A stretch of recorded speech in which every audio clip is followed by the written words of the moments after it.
তো হেল্ল' বন্ধু বান্ধৱীসকল, আশা কৰোঁ আপোনালোক সকলোৱে ভালে আছে। তো আজি মই লৈছোঁ আপোনালোকৰ বাবে এটা গুৰুত্বপূৰ্ণ ভিডিঅ'টো হ'ল যে গোটত থকা মহিলাসকলৰ বাবে আহি গৈছে এটা বহুত ভাল খবৰ, কিয়নো 10,000 টকা যিটো আছে সেইটো আপোনালোকে এইটো মাহতে কিন্তু আপোনালোকে লাভ কৰিব। তো অসম কেবিনেট বৈঠকত কিন্তু এটা গুৰুত্বপূৰ্ণ সিদ্ধান্ত লোৱা হৈছে। যদিহে আপোনালোকে গোটত থকা মহিলা হয় তো আপোনালোকে এই ভিডিঅ'টো অলপো স্কিপ নকৰাকৈ চাই থাকিব। যিসকলে অমৃত বৃক্ষ আন্দোলন নামৰ আঁচনিখনত গোটত থকা মহিলাসকলে গছ ৰোপণ কৰিছে, তো সেইসকলক কিন্তু অসম চৰকাৰৰ ফালৰ পৰা 10,000 কোটি টকা দিয়া বুলি ঘোষণা কৰিছিল। তো আপোনালোকে ফাইনেলি এতিয়া 10,000 টকাটো লাভ কৰিব। আৰু লগতে যদি আপোনালোকে 25,000 টকা যদি আপোনালোকে বেংকৰ পৰা ঋণ ল'ব বিচাৰে, সেইটোও কিন্তু আপোনালোকে ল'ব পাৰিব। তো অসম কেবিনেট বৈঠকত কি গুৰুত্বপূৰ্ণ সিদ্ধান্ত ল'লে, কি ঘোষণা কৰিলে, তো আজিৰ এইটো ভিডিঅ'ত মই আপোনালোকক A to Z জনাই দিম। তো ভিডিঅ'টো অলপো স্কিপ নকৰাকৈ প্ৰথমৰ পৰা শেষলৈ চাই থাকিব। আৰু যদি মোৰ চেনেলত নতুন হৈ আছে তেনেহ'লে প্লিজ চেনেলটো ছাবস্ক্ৰাইব কৰিব আৰু কাষত থকা বেল আইকনটো অন কৰি দিব। আৰু এইটো ভিডিঅ' আপোনাৰ বন্ধু বান্ধৱীসকলৰ ওচৰত হোৱাটছআপত, ফেচবুকত যিমান পাৰে আপোনালোকে শ্বেয়াৰ কৰি দিব, যাতে সকলোৱে এই ভিডিঅ'টো চাই গোটত থকা মহিলাসকলে অসম কেবিনেট বৈঠকত কি সিদ্ধান্ত ল'লে সকলোৱে যাতে জানিব পাৰে। তেন্তে বলক ভিডিঅ'টো আৰম্ভ কৰোঁ। তো চাই ইয়াতে আপোনালোকে অসম কেবিনেট বৈঠকত কিন্তু গুৰুত্বপূৰ্ণ সিদ্ধান্ত লোৱা হৈছে। তো কি লোৱা হৈছে মই আপোনালোকক জনাই দি আছোঁ। তো চাই ইয়াতে লিখা আছে গ্ৰাম্য মহিলা উদ্যোগীলৈ সহায়ৰ হাত। গ্ৰাম্য মহিলা উদ্যোগীসকলক সহায় কৰিবলৈ পঞ্চায়ত আৰু গ্ৰাম উন্নয়ন বিভাগৰ অধীনত অসম ৰাজ্যিক গ্ৰাম্য জীৱিকা অভিযান ছ'চাইটিয়ে ৰূপায়ণ কৰিবলগীয়া আত্মসহায়ক গোটৰ সদস্যসকলক গ্ৰাম্য মহিলা উদ্যোগী হিচাপে পদোন্নতিৰ বাবে মুখ্যমন্ত্ৰী মহিলা উদ্যমিতা অভিযানৰ নিৰ্দেশনাত অনুমোদন। তো চাগেতে লিখা আছে পৰ্যায়ক্ৰমে ৰূপায়ণ হ'বলগীয়া আঁচনি। তো চাওক, প্ৰথম পৰ্যায়ত যোগ্য আত্মসহায়ক গোটৰ সদস্যসকলক অন্তত এটা উদ্যোগ আৰম্ভ কৰিবলৈ উদ্যোগীকৰণ পুঁজি হিচাপে 10,000 টকা প্ৰদান কৰা হ'ব। তো প্ৰথমতে আপোনালোকে 10,000 টকা লাভ কৰিব। তো এইটো প্ৰথম চাইতে স্পষ্ট লিখা আছে প্ৰথম পৰ্যায়। তো আপোনালোকে প্ৰথম পৰ্যায় কিন্তু আপোনালোকে 10,000 টকা লাভ কৰিব। তাৰপিছত দ্বিতীয় পৰ্যায়, তো প্ৰথমতে আপোনালোকে কিন্তু 10,000 টকা লাভ কৰিব। ইয়াৰ পিছত আপোনালোকে দ্বিতীয় পৰ্যায় হয় আপোনাৰ আত্মসহায়ক গোটৰ সদস্যসকলে বেংকৰ পৰা ন্যূনতম 25,000 টকা ঋণ লাভ কৰিব। যদি আপোনালোকে ঋণ ল'ব বিচাৰে আপোনালোকে বেংকৰ ফালৰ পৰা, তো আপোনালোকে কিন্তু 25,000 কোটি টকা ঋণ ল'ব পাৰিব। তো ঋণ পৰিশোধ কৰাৰ পাছত যদি আপোনালোকে এই ঋণটো লোৱাৰ পিছত যদি আপোনালোকে চাওক চৰকাৰে 50% বা 12,500 টকা মূলধন ৰাজসাহায্য হিচাপে প্ৰদান কৰিব। তো ইয়াতে চাওক, ইয়াতে স্পষ্ট লিখা আছে যদি আপোনালোকে ঋণটো লোৱাৰ পিছত ঋণ পৰিশোধ যদি আপোনালোকে ঋণটো লোৱাৰ পিছত যদি পৰিশোধ কৰিছে, তো কৰাৰ পিছত চৰকাৰে আপোনাক 50% বা 12,500 টকা মূলধন ৰাজসাহায্য হিচাপে প্ৰদান কৰিব। তো আপোনালোকে নিশ্চয় গম পাৰে। আৰু যদি আপোনালোকে এই 10,000 টকাটো যে আপোনালোকে লাভ কৰিব, এইটো কিন্তু আপোনালোকে পিছত ঘূৰাই দিব নালাগে। আৰু যে আপোনালোকে যে 25,000 টকাটো যে আপোনাৰ বেংকৰ পৰা ঋণ ল'ব, এইটো কিন্তু আপোনালোকে উভতাই দিব লাগিব। আৰু আপোনালোকে উভতাই দিয়া শেষ হোৱাৰ পিছত কিন্তু আপোনালোকে 50% বা 12,500 টকা মূলধন ৰাজসাহায্য হিচাপে প্ৰদান কৰিব, এইটো আপোনাক দিয়া হ'ব। তো আপোনালোকে নিশ্চয় গম পালে। তো তাৰপিছত চাগে আপোনালোকে পুঁজি লাভ কৰাৰ বাবে যোগ্যতাৰ চৰ্ত।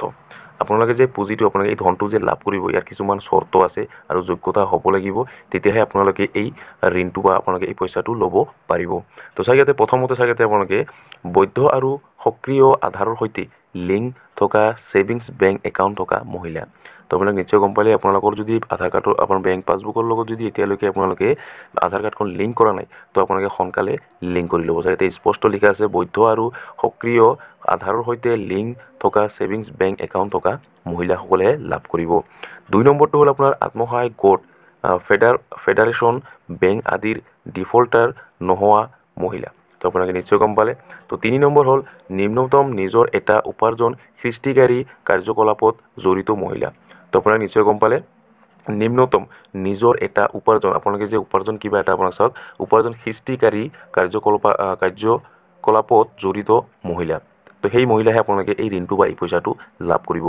10,000 টকাটো কিন্তু আপোনালোকে লাভ কৰিব যে আপোনালোকে 25,000 টকাটো যে ল'ব যাব, সেইটোৰ কাৰণে আপোনালোকে কিছুমান চৰ্ত আছে। তো এই চৰ্তবোৰ যদি আপোনালোকৰ মানি লয় বা আপোনালোকে যদি যোগ্যতা আছে, তো আপোনালোকে কিন্তু এই 25,000 টকাটো বেংকৰ ফালৰ পৰা ঋণ ল'ব পাৰিব। তো তাৰপিছত আপোনালোকে 4 নম্বৰটো হ'ল আপোনাৰ নিজৰ কাৰ্যকলাপ উদ্যোগৰ বাবে ব্যৱসায়িক পৰিকল্পনা থকা মহিলা। তো আপোনালোকে নিশ্চয় গম পালে। তাৰপিছত আপোনালোকে 5 নম্বৰ। তো 5 নম্বৰটো হ'ল আমাৰ তিনিটাতকৈ অধিক সন্তান থকা সাধাৰণ OBC, MOBC আত্মসহায়ক গোটৰ সদস্য আৰু 4টাতকৈ অধিক সন্তান থকা অনুসূচিত জাতি, অনুসূচিত জনজাতি, মৰাণ, মটক, চাহ বাগিচা সম্প্ৰদায়ৰ সদস্যসকলক যোগ্য বিবেচিত নহ'ব। দুটা সন্তান থকা সদস্যসকলে সন্তানৰ সংখ্যাৰ সীমাবদ্ধতাৰ সম্পৰ্কে স্পষ্টীকৰণ দিব লাগিব। তো আপোনালোকে নিশ্চয় গম পালে, যদি চাওক তিনিটাতকৈ অধিক আপোনাৰ সন্তান আছে, তো আপোনালোকে কিন্তু চাওক ইয়াতে লিখা আছে স্পষ্ট, তো এই ঋণটো আপোনালোকে লাভ নকৰিব। তাৰ 6 নম্বৰ চাওক আপোনালোকে স্কুললৈ যোৱা বয়সৰ কন্যা সন্তান থকা সদস্যসকলে তেওঁলোকক বিদ্যালয়ত ভৰ্তি কৰোৱাৰ নিশ্চয়তা প্ৰদান কৰিব লাগিব। তো আপোনালোকে নিশ্চয় গম পালে, স্কুললৈ যোৱা বয়স কন্যা সন্তান থকা সদস্যসকলে তেওঁলোকক বিদ্যালয়ত ভৰ্তি কৰোৱাৰ নিশ্চয়তা প্ৰদান কৰিব লাগিব। তো আপোনালোকে যদি এই যোগ্যতাটো আপোনাৰ আছে, তো আপোনালোকে এই 25,000 ঋণটো আপোনালোকে লাভ কৰিব। আৰু যদি আপোনালোকে 10,000 টকা যিটো আছে, এইটো কিন্তু আপোনালোকে ঘৰত থকা মহিলাসকলে লাভ কৰিব। তো ঘৰত থকা মহিলাসকলে যদি আপোনালোকে 25,000 টকা ঋণটো ল'ব বিচাৰে, তেনেহ'লে কিন্তু আপোনালোকে এই যোগ্যতাসমূহ আপোনালোকে থাকিব লাগিব, তেতিয়াহে আপোনালোকে এই ধনটো লাভ কৰিব। আৰু আপোনালোকে যে 25,000 টকাটো যে আপোনালোকে লাভ কৰিব, এইটো জাষ্ট আপোনালোকে 12,050 টকাহে আপোনাক দিব লাগিব। তো আপোনালোকে নিশ্চয় গম পালে। তো আপোনালোকে ঘৰত থকা মহিলাসকলৰ বাবে বহুত ভাল খবৰ। তো আপোনালোকে এইটো মাহতে কিন্তু আপোনালোকে লাভ কৰিব, আপোনালোকে ঘৰত থকা মহিলাসকলে 10,000 টকাটো। তো এইটো বহুত দিনৰ পৰা এইটো নিউজ আহি আছে যে কেতিয়া দিব, আৰু বহুতে মোক কমেণ্ট কৰিছে। ইয়াৰ আগতো বহুতকেইটা মই ভিডিঅ' আপলোড কৰিছিলোঁ, তাতেও বহুতে কমেণ্ট কৰিছে যে কেতিয়া 10,000 টকাটো ঘৰত থকা মহিলাসকলে লাভ কৰিব। তো ফাইনেলি কেবিনেট বৈঠকত এইটো আলোচনা হৈ গৈছে। তো আপোনালোকে এতিয়া টেনশ্যন কৰিব নালাগে। তো আপোনালোকে 10,000 টকাটো আপোনালোকে ঘৰত থকা মহিলাসকলে লাভ কৰিব। আৰু যদি আপোনালোকে 25,000 টকাটো আপোনালোকে ঋণ ল'ব বিচাৰে, তো সেইটোও কিন্তু আপোনালোকে লাভ কৰিব। তো আপোনালোকৰ যদি বেংক একাউণ্টৰ লগত এতিয়ালৈকে আধাৰ কাৰ্ডখন লিংক কৰা নাই, তো সোনকালে লিংক কৰি ল'ব। যদি আপোনালোকে লিংক কৰা নাই, তো আপোনালোকে কিন্তু এই 10,000 টকাটো বা আপোনালোকে এই 25,000 টকাটো লাভ নকৰিব। তো প্ৰথমতে আপোনালোকে 10,000 টকা পাব, ইয়াৰ পিছতহে আপোনালোকে 25,000 টকাটো লাভ কৰিব। আৰু এইটো আপোনালোকে 50% আপোনালোকে ৰেহাই পাব। তো আপোনালোকে নিশ্চয় গম পালে, এইটো মই কোৱা কথা নহয়, আমাৰ অসমৰ কেবিনেট বৈঠকত এইটো সিদ্ধান্ত লোৱা হৈছে।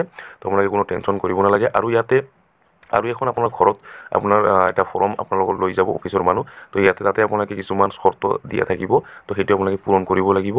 আৰু কিছুমান আপোনাক ডকুমেণ্টছ দিব লাগিব। কি ডকুমেণ্টছ দিব লাগে অলৰেডি মোৰ ভিডিঅ' আপলোড কৰা আছে, তো আপোনালোকে সেইসমূহ ভিডিঅ' চাই ল'ব। তো আপোনালোকে টেনশ্যন কৰিব নালাগে। এই মাহতে কিন্তু আপোনালোকে জানুৱাৰী মাহতে কিন্তু আপোনালোকে এই 10,000 টকাটো ঘৰত থকা মহিলাসকলে লাভ কৰিব। তো আজিৰ ভিডিঅ'ত ইমানেই। আশা কৰিছোঁ ভিডিঅ'টো ভাল লাগিছে। যদি ভিডিঅ'টো ভাল লাগি থাকে, তেনেহ'লে এটা লাইক কৰিব। আৰু যদি মোৰ চেনেলত নতুন হৈ আছে, তেনেহ'লে প্লিজ চেনেলটো ছাবস্ক্ৰাইব কৰিব আৰু কাষত থকা বেল আইকনটো অন কৰি দিব। আৰু এইটো ভিডিঅ' আপোনাৰ বন্ধু বান্ধৱীসকলৰ ওচৰত হোৱাটছআপত, ফেচবুকত যিমান পাৰে আপোনালোকে শ্বেয়াৰ কৰি দিব, যাতে সকলোৱে এই ভিডিঅ'টো চাই ঘৰত থকা মহিলাসকলে এই নিউজটো শুনিব পাৰে বা এই ভিডিঅ'টো চাব পাৰে। ধন্যবাদ।